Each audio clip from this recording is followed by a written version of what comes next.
오늘 말씀 20절에서 시작을 하는데 20절을 보면 예수님께서 예루살렘이 군대들에게 에워싸이는 것을 보거든 그 멸망이 가까운 줄 알아라, 이렇게 말씀을 합니다. 오늘 말씀에 나오고 있는 지금 이 내용은 주후 70년 로마가 예루살렘을 점령하고 도시와 성전을 파괴한 내용을 말씀한 겁니다. 유대 지역에서 로마의 지배에 대해서 봉기가 일어나게 됩니다. 그래서 이것을 진압하기 위해서 로마의 티투스 장군이 군대를 거느리고 이 로마군을 함께 예루살렘을 포위하게 되는데, 그때의 시점이 6월절이 시작되기 3일 전이었다라고 합니다. 성을 함락하기 위한 공방전이 3달간 지속되었고 마침내 예루살렘이 함락되게 됩니다. 6월절을 3일 앞두고 있었기 때문에 당시에 이 성 안에는 예루살렘을 지키기 위해서, 예루살렘을 보내기 위해서 많은 사람들이 와 있었습니다. 그래서 요세푸스의 기록에 의하면 사망자가 110만 명이 되었다. 그리고 약 10만 명 정도가 노예로 잡혀가게 되었다라고 그 기록이 있습니다. 그러니까 예수님께서 지금 20절에 말씀하신 이 내용이 예수님 후에, 예수님이 천국에 하나님의 보좌 우편에 올라가시고 나서 후에 있게 될 일을 얘기하신 거죠. 그러면서 예수님이 하시는 말씀이 뭐냐, 그때가 되면 유대에 있는 자들은 산으로 도망가고 또 성 안에 있는 사람들은 성 밖으로 나가고, 그리고 촌에 있는 자들은 성 안으로 들어가지 말아라, 화를 당하지 않도록 피해라 라고 이야기를 하고 있습니다. 그러면서 이때가 기록된 모든 것을 이루는 징벌의 날이다. 그래서 아이벤 자들, 또 젖먹이는 자들에게 화가 있을 것이다 라고 이렇게 이야기를 합니다. 이렇게 말씀하신 이 내용은 임신 중이거나 또 수유를 하는 이런 갓난아기를 둔 이러한 여인들은 어떻습니까? 혼자가 아니죠. 돌봐야 될 아이가 있는 겁니다. 그러니까 혼자서 도망을 가는 것도 쉽지 않은데 도망가는 일도 어렵고, 또 어른들은 좀 식량이 없어도 오랜 시간 동안 좀 참을 수도 있는데 아이들은 그럴 수가 없죠. 그러니까 전쟁통에는 먹을 것을 구하기 어렵기 때문에 산모와 또 이 젖먹이는 엄마들은 엄마들과 그 아이들까지도 위태롭기 때문입니다. 당시에 굶주렸던 유대인들은 자기 자식을 잡아먹는 일까지 있었다고 합니다. 그러니까 이 전쟁이 그만큼 극심하고 어려웠던 것이죠. 오늘 말씀을 보면 20절에서 24절까지를 보면 예루살렘의 멸망에 대해서, 그리고 이 본문 앞에 있는 성전이 무너질 것에 대한 그러한 내용이 24절까지 얘기하고 있고, 그리고 25절부터는 세상이 멸망당하는 그 마지막 날에 대한 말씀을 하고 있습니다.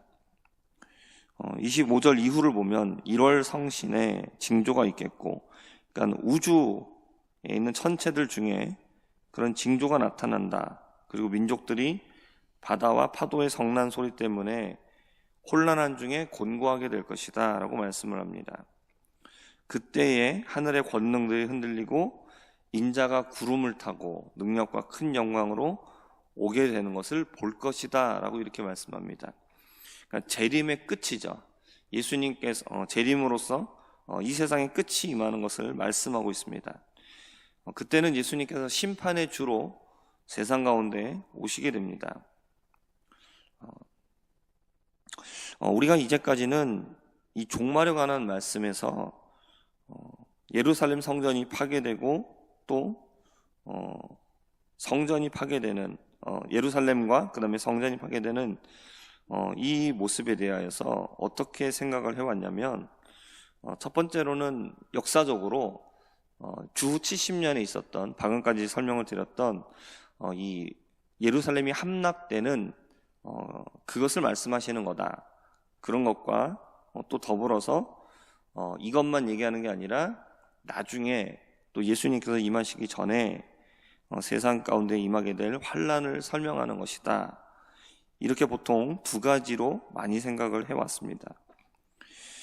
말씀을 이렇게 보면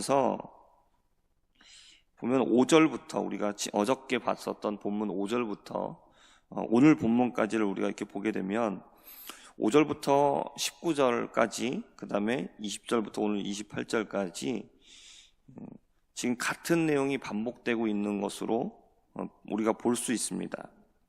그리고 예루살렘의 멸망과 그 다음에 성전에 파괴되는 이 모습은 역사적으로 다시 또 언젠가 반복될 그런 이야기가 아니라 이것은 시간의 흐름에 따라서 예수님께서 이 종말의 모습들을 설명해 주시고 있는 것으로 이해하는 것이 가장 좋을 것 같습니다.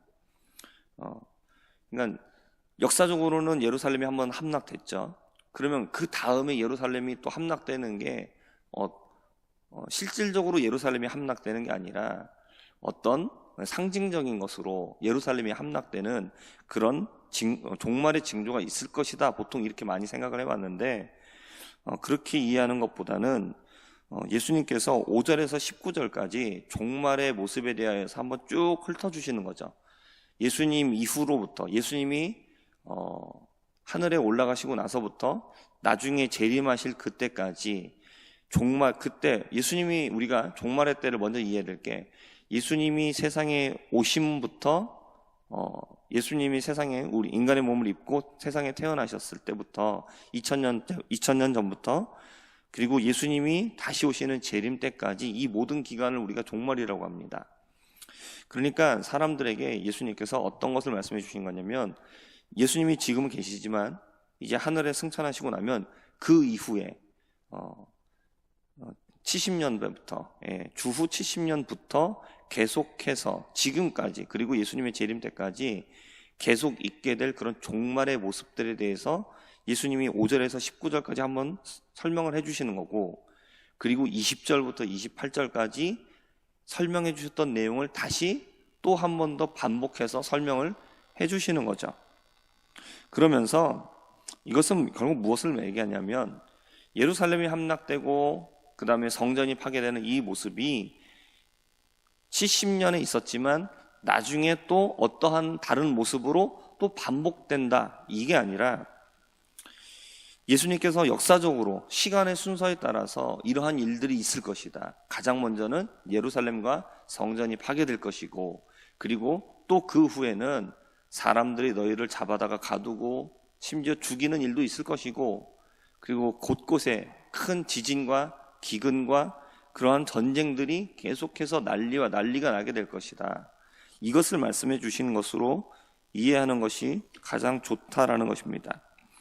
그러면서 27절을 보면 예수님께서 재림하시는 모습을 묘사하고 있습니다. 그때의 사람들이 인자가 구름을 타고 능력과 큰 영광으로 오는 것을 보리라. 이게 예수님께서 재림하실 때의 모습입니다. 그러면서 마지막 28절에 뭐라고 말씀하시냐면 이런 일이 되기를 시작하거든 일어나 머리를 들라 너희 속량이 가까웠느니라 하시더라. 그러니까 이때가 되면 재림 때가 되면 이제 결국 우리 믿는 자들에게는 어떠한 날이 되느냐? 우리에게는 우리의 속량이 가까웠다는 겁니다. 우리가 속량받는 날이 된다는 것이죠. 이것은 어떤 것을 말씀하는 거냐? 예수님을 믿는 사람들은 예수님을 믿음으로써 우리의 죄가 속량을 받습니다. 대신 속량을 받죠. 그러나 대신 속량을 받고 용서를 받았는데 현실에서 이 세상을 살고 있는 우리의 모습은 어떻습니까? 우리가 용서를 받았지만 여전히 우리는 죄 가운데 살아가고 있습니다. 그러니까 우리도 여전히 죄의 영향력에서 온전하게 자유롭지를 못하죠. 왜냐하면 현실적으로 세상에 임금이 권세 잡은 자가 사단 마귀이기 때문에 그렇습니다. 그렇기 때문에 계속해서 우리를 죄로 유혹하고 우리를 시험하고 또 넘어지게 만드는 거죠. 그러니까 우리가 예수님이 오시면 또는 우리가 개인적으로 죽음을 맞게 되면 하나님의 나라에 들어가는 온전한 속량이 이루어지게 되어 있지만 아직까지는 그게 완전히 이루어지지 않은 상태인 겁니다. 그렇기 때문에 이 모든 게 완전하게 끝나는 경우는 언제 끝나느냐? 예수님이 재림하실 때죠. 그때에 세상의 권세 잡은 자, 세상 임금 마귀 사탄을 그리고 그들을 따르는 무리들을 지옥에 집어넣고 완전하게 이 세상에 끝나고 그리고 믿는 자들은 천국에 들어가서 영원토록 살게 되죠. 그곳에 가면은 죄도 없죠. 죄의 유혹도 없습니다. 그러니까 완전한 속량이 이루어지는 거죠. 우리가 믿는 자들이 예수님의 재림을 우리가 간절하게 바라고 그리고 그것을 소망하는 이유가 왜 그러냐면 우리를 그렇게 죄의 영향력으로 살게 하고 무너지게 만들고 우리를 힘에 빠지게 하는 낙심하게 만드는 그 죄의 영향력이 완전히 끝나는 날입니다. 그러니까 속량이 완벽하게 이루어지는 날이죠. 그렇기 때문에 우리들은 이 마지막 때, 이 종말의 시대를 살아가고 있으면서 우리가 살면서 우리들이 자꾸 세상이 힘들어지고 어려워지면 어떻게 하지? 우리가 어떻게 대처해야 되지? 자꾸 이런 쪽으로 많이 나가기 쉽습니다. 하지만 그것보다는 믿는 자들은 뭘 바라봐야 되느냐? 주님이 오시면 우리에게 임하실 더 좋은 것을 바라봐야 된다는 것이죠.